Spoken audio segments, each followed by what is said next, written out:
This is one of a series of films made by Fouver Productions, where various artists speak about their work. And I am delighted to introduce Jake Harvey, the sculptor, who is an artist that I've admired for many years. We travelled down to Maxton Cross to meet Jake, and he welcomed us into his home and his studio.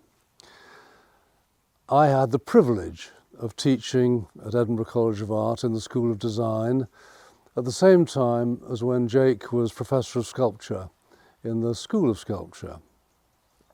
And my admiration for his work has increased over time, having seen his exhibitions in Edinburgh and further afield, and his work in the landscape of the Scottish borders.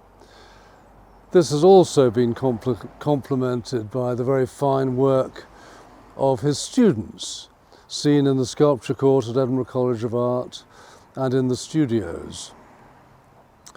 The film gives some insight into the origins and the deep roots of Jake Harvey's sculpture, his childhood home where he spent his youth, and the landscape, the community, and the environment which informs so much of his work.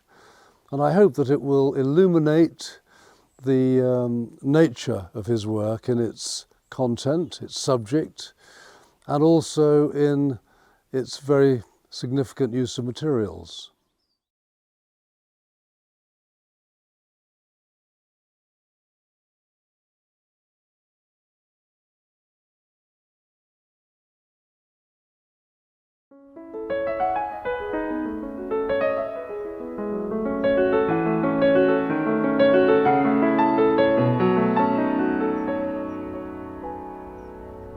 This area, it's kind of remained a touchstone really in whatever I do.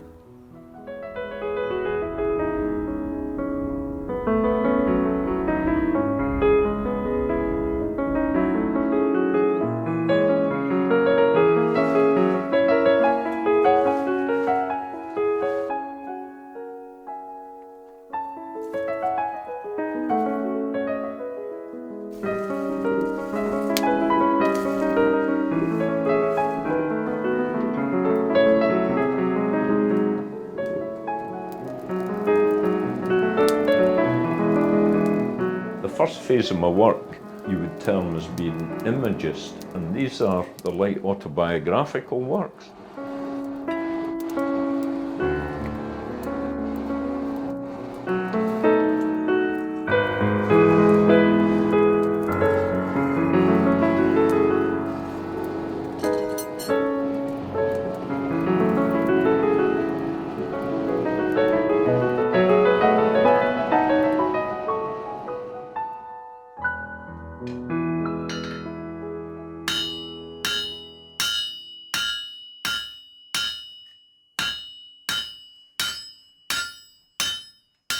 So I originate from Yetholm in the Scottish borders, and I grew up as a boy there in the 50s. And in the 50s, basically not many people had televisions or anything like that in the village. So as a boy growing up, you got all of your fun, if you like, and experiences out in the landscape. And yet it was a great place to grow up because you could go north, south, east, west and feel, totally as free as a bird.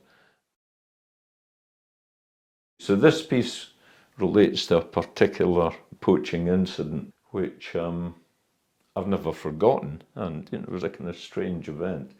So we were dropped off. It was a particularly windy night, and we went into this wood, a larch wood, and it was very odd right from the beginning, and the wind didn't seem to penetrate the wood. So we got about halfway through the wood, and we eventually decided, whispering to each other, that the reason there were no pheasants in the wood, no other birds or no animals was because the gamekeeper was probably, realising that his pheasants were being poached, and he'd been sitting in there all night. So we quietly left the wood, just by the side of it, over a fence and over a burn, and we were walking away. And my friend Erch, who is not so much a spade is a spade, but a spade is an effing shovel, suddenly grabbed me and said, "Look, look." And this is where this big eye, comes from in this sculpture. He saw this big eye, and he described it like the eye of a Hereford bull, quite pinky colour, following us, across this field. And I have to say that I didn't see that, but he was absolutely adamant it was there. And when he mentioned it to me, apparently it just dissolved and disappeared. But anyway, the wood that we were poaching was called the Graveyard Wood. So, had a bit of a ruined church with gravestones all higgledy-piggledy in the graveyard. And it was only afterwards when we began to reflect that, the wood didn't have any wind in it. And it was just strange, because there were large trees, and, the wind should have penetrated it really quite easily. So it was an experience, and it influenced 2 or 3 bits of sculpture at that time.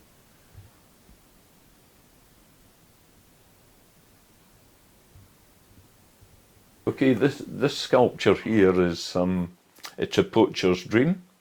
It's very much I suppose based on the idea of an Inuit mask, but it's a bit a kind of head with kind of waves of thought coming out from it, and it's a kind of autobiographical piece. It's again, me thinking, about that time that I spent up in Yetholm. This piece down here, made this in 1971, and this is a forged metal sculpture, and it's a piece called Head of the Ornithologist. So it's not so much about a head, but actually about a head thinking of things ornithological. So that this shape here is like the kind of curve of a hill. This tree-like form doubles up as an eye, and you've got this kind of bird form there as well.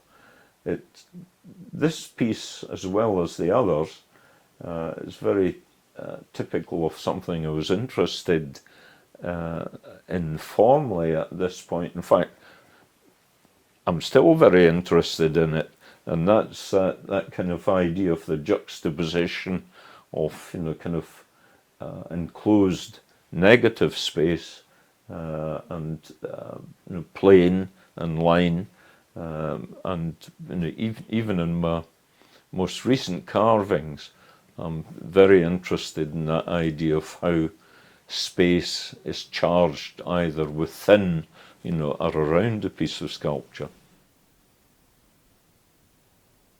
This is very much about figurative imagery, but it's actually about a kind of primitive figuration which intrigued me more than something that's illustrative. And I think this was initially influenced by looking at a carving on a gravestone at Dryburgh Abbey. I did a whole series of these beaten masks around that time, and this is just an example of one of them. In 1982-84, got really interested in that lineage of objet trouvé heads, these kind of found object pieces. And I'd been looking at the Spaniard Gargalo, and then Gonzalez, and then of course Gonzalez influenced Picasso, and Picasso began to use quite a number of kind of found objects in his sculptures. This is an example of one of these pieces. This species, I call this Kissing Head, and I made about 10 of these sculptures at that particular time. Some elements are made, others were kind of found objects, but I was really quite interested in the kind of three-dimensionality of the object in pieces like this.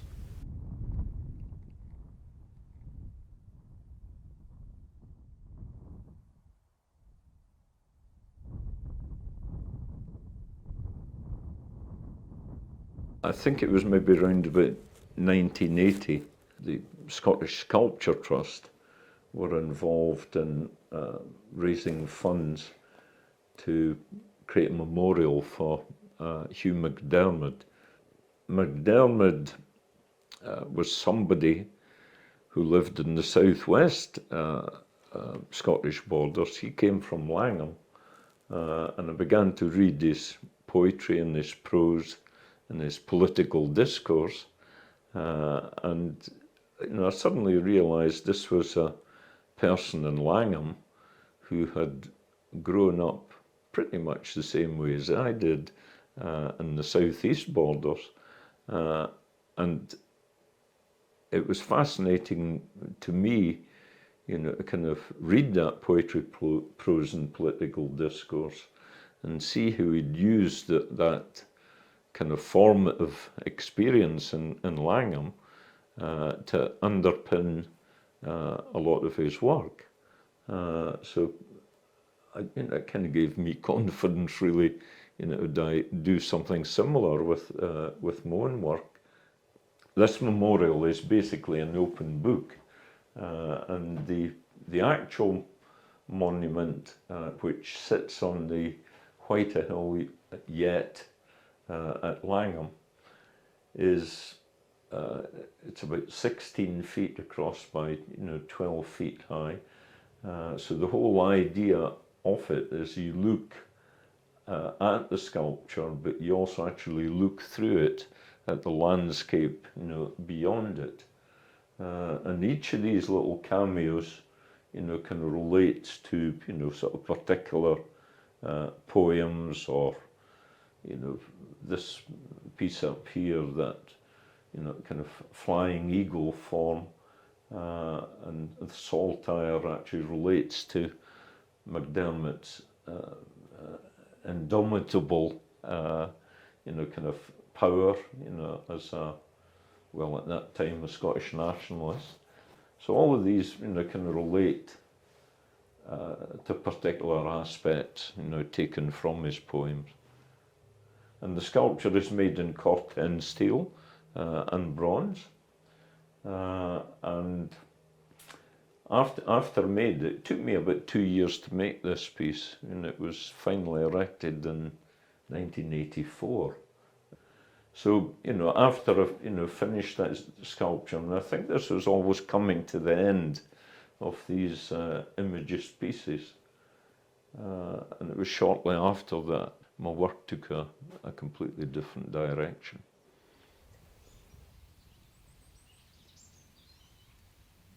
I made a significant shift actually away from metal Imagist pieces towards more non-figurative sculptures in stone. And I think that had to do with the fact that I'd seen that Symbols of Power exhibition in the National Museum of Antiquities, but also a kind of desire really to get more volume into the work, more the kind of sense of kind of sculptural identity. So there needed to be a significant shift away from that.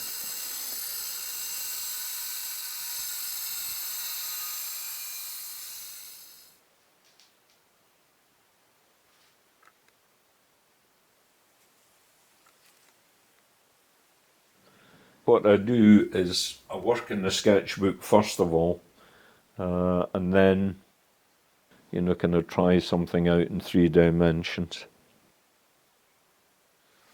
invariably it's working with either clay or plaster. So this is just an example, really, of a number of maquettes in plaster. So I'm experimenting in 3 dimensions.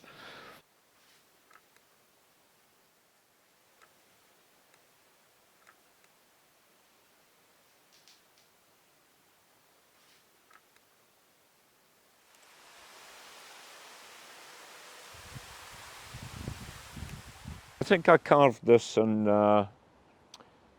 2009, and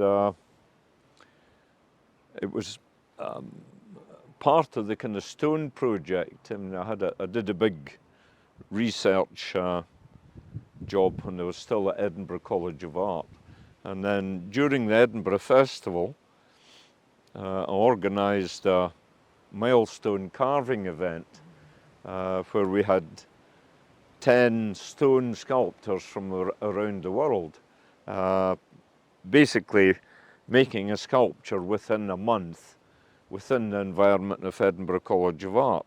And this piece that I've made here, it's all carved from one piece of stone, and the material is Kilkenny limestone. And the way that I've carved it, I've actually used a kind of chopping technique, you know, with a flat chisel. And the reason I've done that is to create, in different light conditions, it actually picks up, you know, different tones, different characters. Well, the original title for it was Equilibrium of Opposites.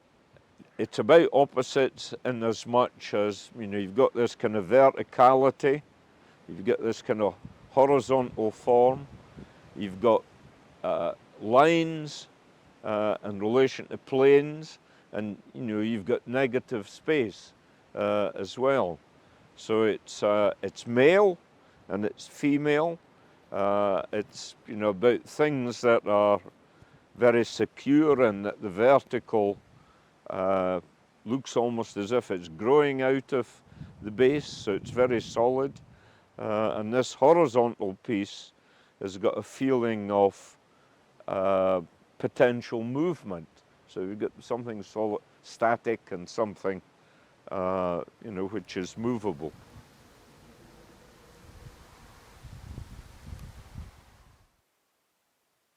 So this bit of sculpture on here, it's a bit of basalt, and the idea of it originally came from seeing a click mill up in Shetland, and, you know, a click mill is one of these, you know, very small, you know, kind of mill buildings that sit astride a burn, and there were 1 or 2 millstones outside it, and they were they'd been sitting there so long they were beginning to sink back into the earth.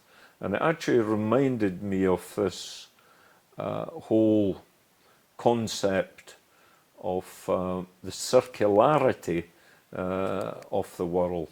And what I mean by that is this kind of idea that mountains are built up and then they're eroded away by, you know, sort of temperature, wind, water, and ice action, and then all of this eroded material eventually is carried with rivers or whatever, and it's piled up again and reconsolidated into rock.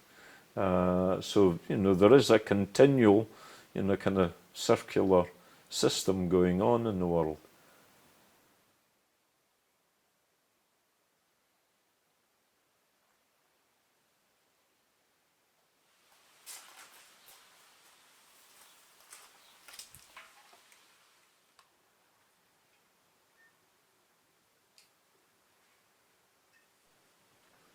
This piece is called Table of Maquettes, and you know, I made the table and then made all of these pieces upon it on the 2 levels. So I think of each one of these maquettes as potentially being as big as the table itself, or even bigger. So this is using a variety of different stone. There's some marble there, there's some limestone, granites, basalt, gabbro, I think a piece of porphyry. These pieces here, they're related now to an interest in geology. So they're kind of related to landscape, but a kind of landscape which is non-pictorial. It's about under the surface of landscape, not anything to do with surface. These are street sets which I've cut in half, and I then actually work into them. But what's important about them for me is that, I've come to know over many years of working with stone that stone's got the capacity, to hold memory, to hold trace, to hold emotion as well. And this overall form, the shaping of it has been made by a mason hundreds of years ago when he made that casé or set, to go into the street. And then when it's been used in the street, countless numbers of people who walked over it, or animals or traffic, give it another kind of shaping on this topmost edge. And so in other words, there is a kind of trace of the original maker, there's a trace of the function it was used for, and then I do my thing on it as well. So there are various levels of trace and memory that for me are quite important. This sculpture here has got a natural copper vein running through it, and then I've sort of carved and coloured this other much more kind of severe line next to it. I guess I'm really fascinated by the fact that this copper intrusion in this bit of basalt could be hundreds of millions, possibly billions of years old, and this is very recent because I've made it, and that kind of sense of kind of deep time in relation to something is quite recent is of interest. The An Turas project was really interesting. I got involved in that in 2000. It was a millennium project, and the whole concept was hatched by Brian Milne, who was then chairman of Tiree Art Enterprises, and Bob Steedman, the architect. And their idea was that the architects, Sutherland and Hussey, would be the people who would design the building, and I would be lead artists and a group of artists who would put artworks into this building. Right at the outset, when I met with Sutherland and Hussey, I said to them, well, a much more interesting thing to do would be a piece of experiential architecture. So in other words, the art and the architecture would be combined.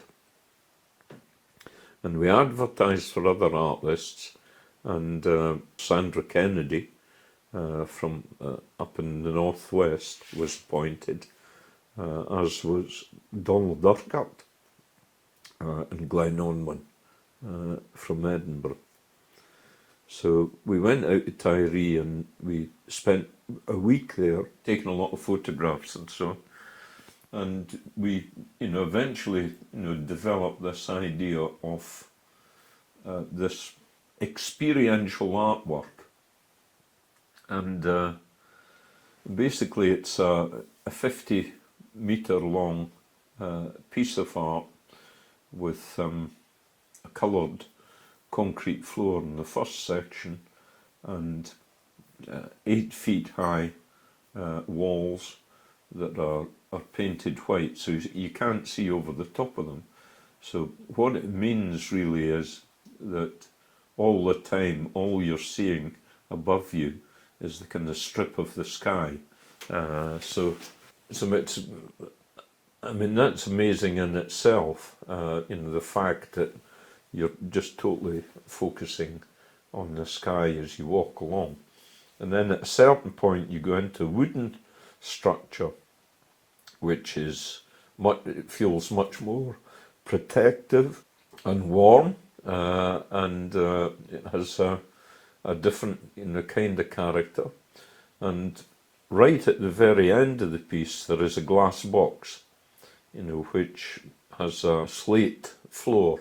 And when I say a slate floor, I mean slates that are actually inserted on the edge, on the floor, so that they, pick up, if you like, the kind of texture of the sea or the movement of the sea beyond that.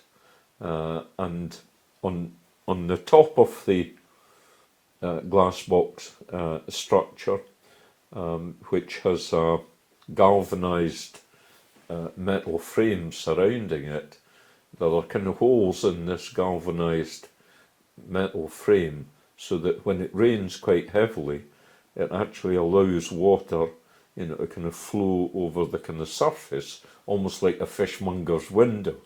So the piece it's to do with the weather, it's to do with the light, it's to do with this kind of view out over the sea. And there wasn't an awful lot of money available, to do the work. So basically it meant both the architects and the artists rolling up their sleeves and, basically with picks and shovels and rakes, kind of forming the ground. And I mean, I did the slate floor, and I mean, every aspect of it we were fully in control with. So it was like making one huge artwork, but in a very hands-on way. And it's been incredibly successful.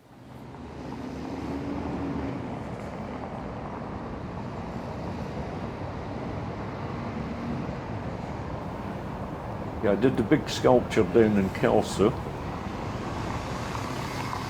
and it's called the Kelso Stain, and it was related to these street sets.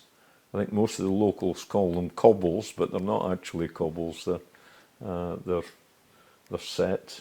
But to use the local name cobble, I mean, I was intrigued. I mean, it's a very beautiful square, Kelso Square, and the fact that each of these street cobbles has developed a patina or a particular shape by being used over hundreds of years was a good enough reason for me to use it as a kind of concept for this big piece of work.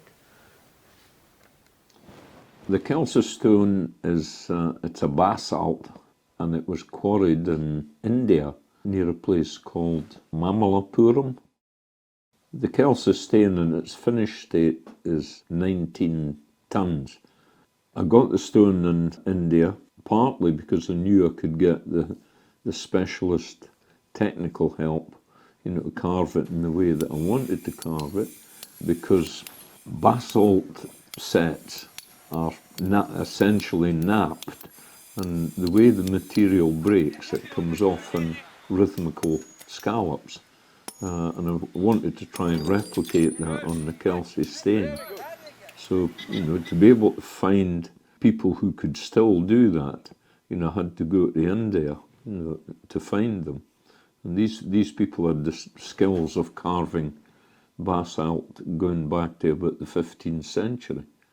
A stone of that size would have been impossible to get in the UK or, in fact, Northern Europe. So I spent 2 months out there carving it. So the way that I did this is that I put an Ordnance Survey map right in the centre of it, and then actually drew lines through all, the kind of place names, took a tracing of that, and then took it to the centre of the stone, extended those lines, to the edges of it, and then subdivided this vertical face into 10 equal portions. So each portion represents a kilometre distance from Kelso, and by so doing I could plot pretty accurately where each place name should be. And this is very much a collaborative piece of work, in that I asked inhabitants from each of these places, whether a town, a farm, or a village, to appoint someone to write the place name. So basically the stone has got 220 different forms of writing, all with these different people.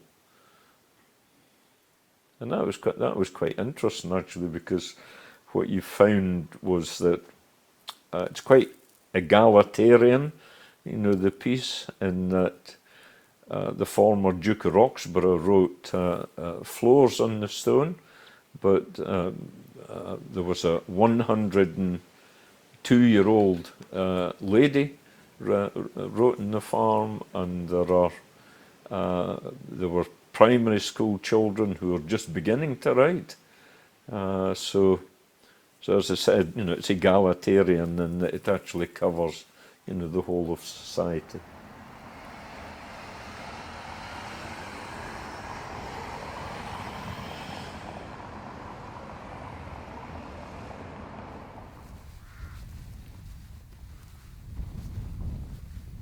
What I've come to realise is that, the language of forms that I experienced here as a boy have remained with me all of my life. No matter, how I try to prevent myself from using these forms, they keep coming back.